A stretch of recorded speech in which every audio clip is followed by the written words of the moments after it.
आज 8वां रोज़ है, मुसलसल चल रहे हैं, थोड़ी ताख़ीर हो गई। मैं 2-3 बातें अहम करना चाहता हूँ। एक तो इन 7 दिनों में जो गुज़रे हैं, जो सिंध के लोगों ने, सिंध की आवाम ने जो इज़्ज़त और मोहब्बत दी है, अल्फाज न बयान करने के हैं, न शुक्रिया अदा किया जा सकता है। इतना बड़ा बोझ मोहब्बत का उन्होंने कांधों पे डाला है, जिसका मुआवजा बहुत मुश्किल लगता है। बहरनौ, शुक्रिया सिंध। आज चंडोजाम और फिर इंशाअल्लाह हैदराबाद और कल इंशाअल्लाह तहरीक इंसाफ का ये जो सिंध हकूक़ मार्च का काफ़िला है वो कराची दाखिल होगा। और कराची ज़िंदा दिलों का शहर है। कराची सिंध का दिल है। कराची तहरीक इंसाफ का दिल है। और मुझे उम्मीद है कि कराची के लोग और कराची के मेंबरान कौमी व सूबाई असम्बली और तहरीक इंसाफ के कारकुनान अपनी ज़िम्मेदारियों को समझते हैं और यकीनन वो गाफिल नहीं हैं कि उनका कप्तान जनाब इमरान खान साहब इस वक्त जदोजहद के किस मरहले में दाखिल हो चुके हैं। कौमी और बैनुल-अक़वामी सतह पर जिन जिन मराहिल और जिन जिन चैलेंजेस का वो सामना कर रहे हैं, कराची का बाशऊर जो शहरी है वो मुझसे बेहतर जानता है और पूरी नज़र रखता है। तो मुझे उम्मीद है कि इंशाअल्लाह कराची हमेशा की तरह इमरान खान की तवक्कुआत पर पूरा उतरेगा। एक और चीज़ मैं सिंध गवर्नमेंट को कहना चाहता हूँ, क्योंकि कल मैं कराची दाखिल हो रहा हूँगा बहसीयत वज़ीर ख़ारजा पाकिस्तान नहीं, बहसीयत वाइस चेयरमैन पाकिस्तान तहरीक इंसाफ। चुनांचे मैं सिंध हुकूमत की ना कोई गाड़ी लूँगा, ना प्रोटोकॉल लूँगा, ना सिक्योरिटी लूँगा। अल्लाह हिफाजत करने वाला है और तहरीक इंसाफ के जो दोस्त हैं हम मिल के गुजारा कर लेंगे। कल मुल्तान में बिलावल जरदारी मौजूद थे।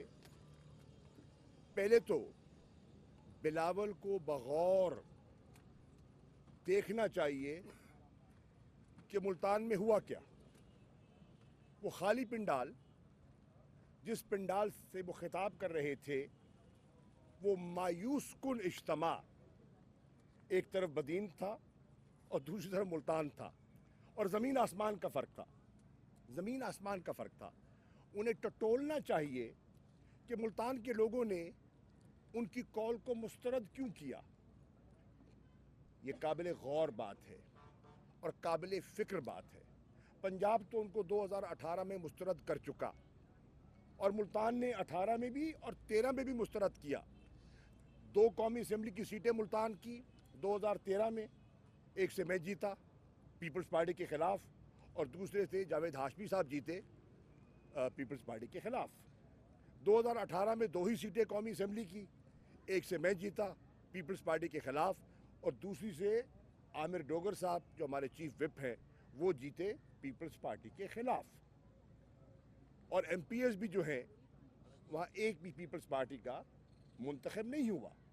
सोचने की बात है, ये वही मुल्तान है जहाँ 1970 में जुल्फ़िकार अली भुट्टो जहाँ से MNA बने थे। ये वही मुल्तान है।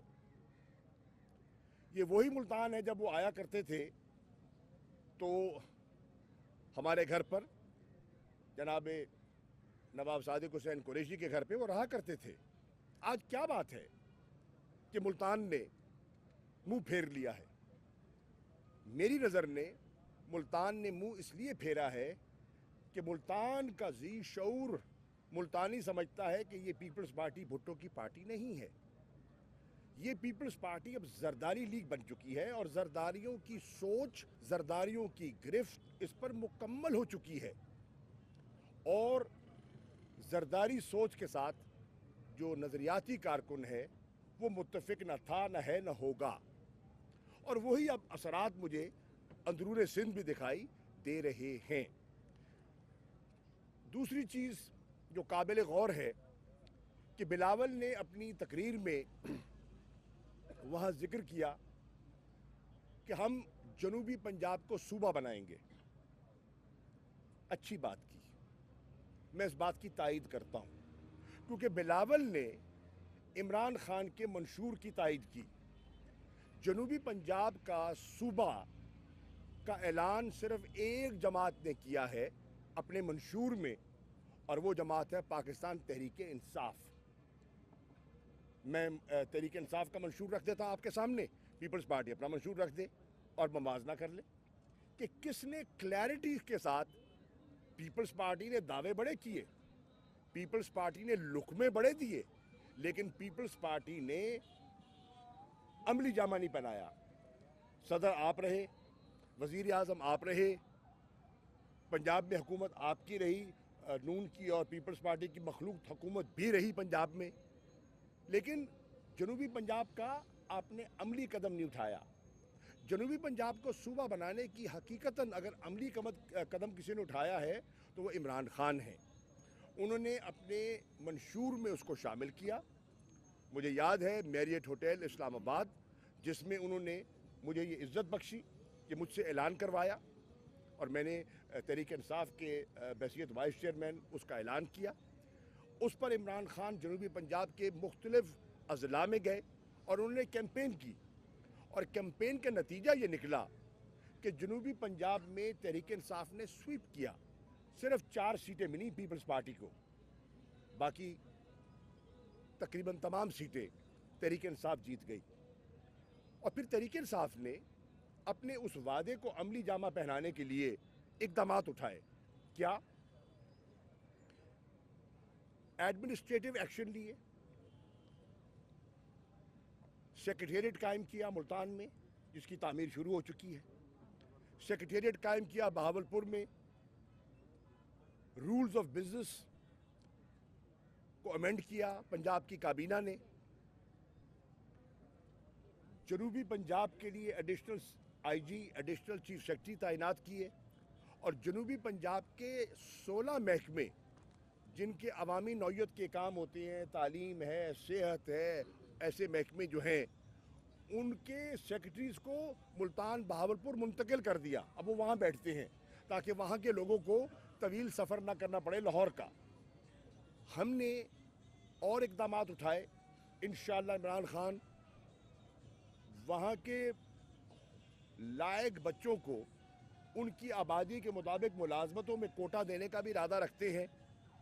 جیسے سندھ میں آپ نے اربن رورل کیا ہوا ہے، تو ہم نے جنوبی پنجاب کی جو آبادی بنتی ہے اس کی بنیاد پر جو 32-33% آبادی بنتی ہے، ہم کہہ رہے ہیں کہ 32-33% کوٹا جنوبی پنجاب کے بچوں اور بچیوں کو میرٹ پر لائق بچوں کو کوٹا مختص کیا جائے. انشاءاللہ ہم نے جنوبی پنجاب کے لیے ڈیولپمنٹ کے لیے اس کی آبادی کے مطابق ڈیولپمنٹ فنڈ رکھے ہیں، اور ان کو رنگ فینس کیا ہے کہ جنوبی پنجاب کا پیسہ جنوبی پنجاب میں خرچ کیا جائے، باہر منتقل نہ کیا جائے. یہ ہم نے کر لیا ہے. بلاول بتاؤ تم نے کیا کیا ہے؟ تمہاری پیپلز پارٹی نے کیا کیا ہے؟ میں آج سوال کرنے آیا ہوں، حیدرآباد بیٹھ کے تم سے سوال کر رہا ہوں. میں نے عملی اقدامات گنوائے ہیں، عملی، زبانی کلامی نہیں. تم مجھے عملی اقدامات بتاؤ کہ تم نے عملی اقدامات کیا کیے بیٹا، وہ بتاؤ، قوم کو بتاؤ، جنوبی پنجاب کی عوام کو بتاؤ. صرف شوبدہ بازی سے گفتار کے غازی نہ بنیے، عمل کر کے دکھائیے. تو ایک تو بات یہ کرنی تھی. اور نمبر 2، ایک دعوت بھی دیتا ہوں، اور دعوت یہ ہے کہ اگر واقعی آپ سنجیدہ ہو جو ملتان میں کھڑے ہو کے آپ نے بات کی ہے، تو پھر تحریک انصاف کی جانب سے میں اسمبلی میں آئینی ترمیم کا بل پیش کرتا ہوں عمران خان کے ویژن کے مطابق. آپ ووٹ دے دیجئے. 2/3 اکثریت ہمارے پاس نہیں ہے، ہمیں 2/3 اکثریت چاہیے اس کو صوبے کا شکل دینے کے لیے. پیپلز پارٹی کے ووٹ شامل کر لیجئے گا، صوبہ بن جائے گا. اس وقت تو آپ میں اتنی بھی جسے کہتے ہیں نا سیاسی فہم و فراست نہیں ہے کہ میں نے बिलावल को ख़त लिखा और उनके दफ्तर मुंतकिल उसको भिजवाया, रसीद ली कि भाई ये हम कर रहे हैं, आइए आप हमारे साथ शामिल हो जाएं और ये सेरा शेयर कर लेते हैं। ये क्रेडिट हम नहीं लेना चाहते, क्रेडिट हम चाहते हैं जनूबी पंजाब की आवाम को मिले, लेकिन तुम हिस्सेदार बन जाओ। खत का जवाब तक नहीं आया। जो खत का जवाब नहीं दे सकते वो सूबा बनाएंगे, वो सूबा बनाएंगे। जनूबी पंजाब की आवाम इस बात पर गौर व फिक्र करे। अब दूसरी चीज़ उनकी सफ़ों से इत्तलात मिली है कि अब जो अगला सफ़र है वो सरकारी मार्च का, जो सरकारी वसाइल पे हो रहा है, उसको कट शॉर्ट किया जा रहा है। वजह कहते हैं इस्लामाबाद जल्दी पहुंचना है। जल्दी किस बात की है? गालिबन इत्तलात ये आ रही हैं कि सेंट्रल पंजाब से वो रिस्पांस नहीं मिल रहा जिसकी तवक्को थी, तो शायद रद्दो बदल का भी सोचा जा रहा है। बहरहाल ये उनका फैसला है, वो जो मुनासिब समझेंगे करेंगे। मैं ये अर्ज करना चाहूँगा कि इंशाअल्लाह तहरीक इंसाफ अपना पैगाम लेकर और हकूक़ का अलम उठाकर सिंध में संजीदगी से दाखिल हो गई है। और मैं सदर सूबा सिंध अली जैदी साहब, सेक्रेटरी जनरल मुबीन जतोई साहब और इनकी तमाम ऑफिस बेरर और जो इनकी काबीना है, जो इनकी एडवाइजरी काउंसिल है, मैं उसके तमाम मेंबरान को मुबारकबाद पेश करना चाहूँगा और तमाम वर्करों को जिन्होंने इस मोहब्बत के साथ ये सारा इंतज़ामिया की मर्ज़ी के ख़िलाफ़, वहाँ तो इंतज़ामिया है ना, पुलिस झंडे लगाती है। आपने देखा कि पुलिस वैनों में, एम्बुलेंसेस में, फायर ब्रिगेड पे पीपल्स पार्टी का सामान बांटा जा रहा है। तो उसके बरक्स इन्होंने अपनी ताकत अपने बलबूते पर, अब ये सामने अवध बख्श साहब ने एहतमाम किया है, पता नहीं डीसी साहब ने कितनी मदद की है, एसपी साहब ने कितनी गाड़ियां भेजी हैं, ये बता सकते हैं, मेरे इल्म में नहीं है। और झंडे लगाने भी कोई आया था हैदराबाद या टंडो जाम से, इंतज़ामिया से कि नहीं, ये बता सकते हैं। ये वर्करों की महफिल है, ये अवामी मार्च है, आपका सरकारी मार्च था जो एक्सपोज हो गया। तो मैं इन्हीं इब्तदाई कलमात के बाद आपके सवालात के लिए तैयार हूँ।